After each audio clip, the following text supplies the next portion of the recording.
What's up, everybody? It's Joe Blizzy, and welcome to Action Figure Zone's custom 1/6 scale John McClane action figure review from the movie Die Hard.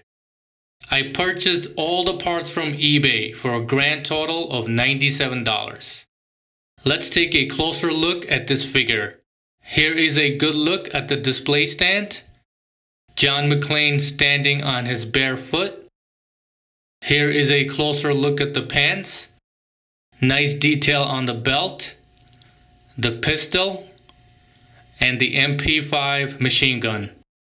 Here is a close-up of the watch, walkie-talkie, and the white tank top. Time for a closer look at John McClane's head sculpt. The paint app, the details on the face and hair is spot on. It really captures Bruce Willis from the movie. And finally, here is a comparison to Bruce Willis from Die Hard. This head sculpt definitely gets a 10 out of 10.